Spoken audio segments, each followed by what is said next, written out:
I had huge expectations of what married life was going to be like, and it very quickly felt extremely disappointing.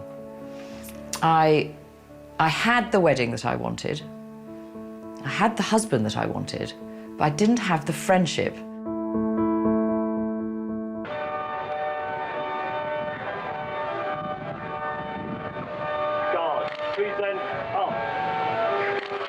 Kate and Harry Benson, a Navy pilot in the Falklands War, chose a traditional white wedding.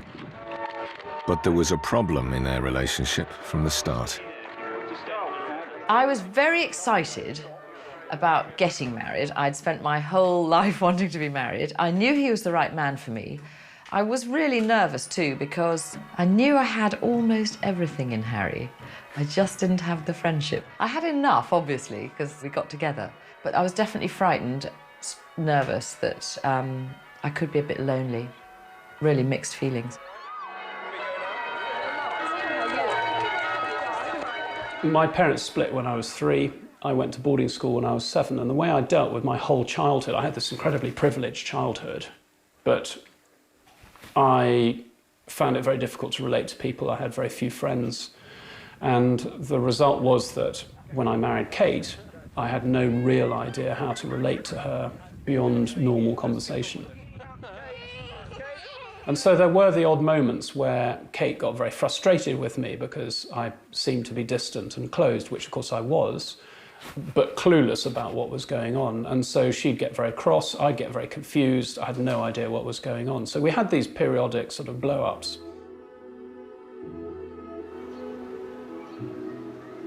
Harry Benson left the Navy and the couple moved to the Far East, where he became a partner in a stockbroker firm. By 1991, they were in Bangkok and had started a family, but the deep-seated problem in their marriage remained. On the outside, we had the best time ever. He joined a company that gave him a wonderful package, which meant that we had a boat to ride around in, we had gyms to gym in, we had all sorts of allowances and everything, so we lived the life of Riley. I had a loyal, loving husband who worked hard, he provided. I could talk to him if I talked about things he was interested in. I didn't often feel that he was particularly interested in me. And yet, the way he showed that he was interested in me was by doing things for me. So he would empty the bins or do the washing up or arrange holidays. I really needed him to spend time with me, and that was the last thing he ever wanted to do. Not because he didn't love me, it isn't the way he's made. He used to say, look, I'm here, aren't I? I'd settled into the role of provider, and I thought that was my job in life, was to bring in the dosh for the family. And Kate's job was homemaker, primary parent. We had our second daughter, and I was beginning to struggle now because the having Harry around but not engaging was quite hurtful, actually. And I felt that I was emotionally doing everything and feeling as though I wasn't having any of my emotional needs met. I was feeling lonely at home. I was feeling drained as a mother. You know, when you're just doing with little children, it's a lot of hard work, a lot of physical hard work. And I was pretty lonely, I think. I just didn't get what she was feeling at any minute. She'd say something and I would take a very functional approach. You know, I'm tired, I feel tired, we'll go to bed then, sort of thing, rather than saying, poor you must have had a hard day, something like that. Being aware that there's a feeling behind it. I would just respond by, you know, some practical suggestion, we'll go to sleep. She'd just get hacked off about that because it's obvious, isn't it? I mean, a 3-year-old can figure that one out. So why does she need to be told that by me? And that was the kind of misunderstanding that we had in spades. Kate and Harry were drifting apart, the problems of poor communication destroying the closeness they once shared. Like so many couples with 2 small children, they were at a vulnerable stage in their marriage. In 1993, there were 180,000 divorces, the highest number ever recorded in British history. The following year, developments in Harry's job meant the family moved to Hong Kong. It was here that Kate became drawn to Christianity and started attending discipling classes. But her involvement took an unexpected turn. I met somebody. He was an extremely dynamic youth minister. I was absolutely drawn to him. He was showing me things and remembering me and saying, I've just seen this and I thought of you. And I just melted. Nobody had ever, well, Harry never did that to me. No, nor could I ever see that ever happening, that kind of attention, thought. I told Harry that I was struggling because I'd met somebody.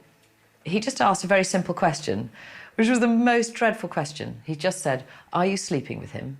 And I said, no. And he said, well, what's the problem then? My heart was now involved with somebody else, and my heart was breaking. Because I felt that this person was going to be able to love me in a way that I'd never, ever get from Harry. And I really wanted to be loved. And I knew it was completely wrong. I had 2 little girls. I just was so stuck, but I knew it was wrong. I had to tell him, so I told him face to face that it was over. I just was extremely matter-of-fact about it, biting my lip because it was just hell. I just said we couldn't see each other again, that it was over. It was horrible. I was just so gutted about it. I was utterly heartbroken. I had to treat this guy as if he'd died. I made a decision that I wasn't going to do what I wanted to do in order to do what was right. So I had to treat him as if he'd died. So I had to grieve, basically.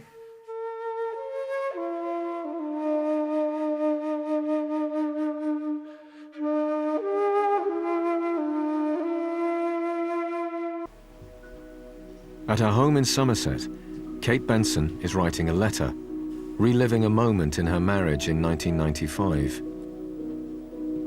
She had turned down the love of another man for the sake of her commitment to her husband, Harry. In despair, she wrote to him about her feelings.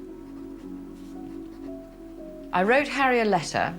It was actually a job description of being married to Harry, because it had got so bad for so long that I just viewed it as a job. And I wanted to write down what the job entailed. You know, the hours, the work, the perks, the pay.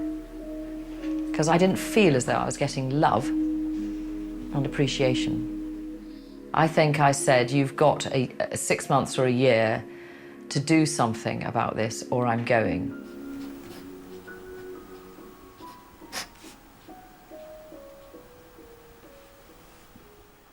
And I thought, blimey. And I suddenly realised this was an utterly key moment. I got down on my knees to Kate.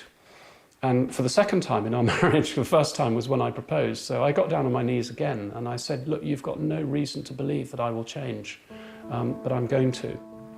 And I know in my head that moment was utterly seminal because I made a decision in my head. I'd shifted my attitude and I realised that I need to make this marriage work for Kate. After nearly 9 years of marriage, this was make or break time for Kate and Harry. They decided to take a Christian marriage course in Taiwan.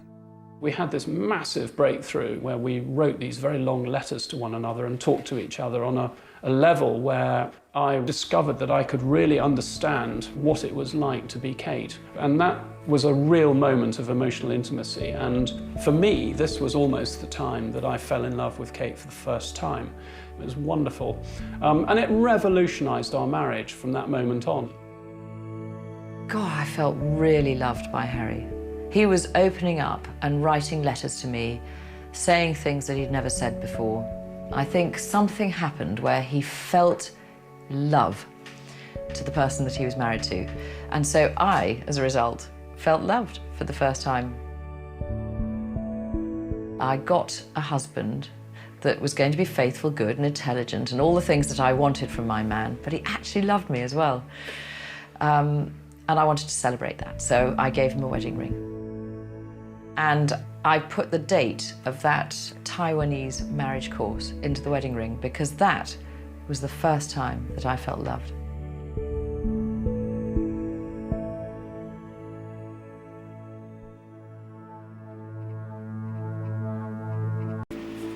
So what do you want to have? Harry and Kate Benson returned to England in the late 1990s. After their marriage crisis, they went on to have another 4 children and have now celebrated their 25th wedding anniversary. Inspired by the insights that saved his own marriage, Harry devised and ran new marriage counselling courses, helped by Kate. 26 years ago. Do you know what that reminds me of? That reminds me of standing in the reception room and not getting any food at all.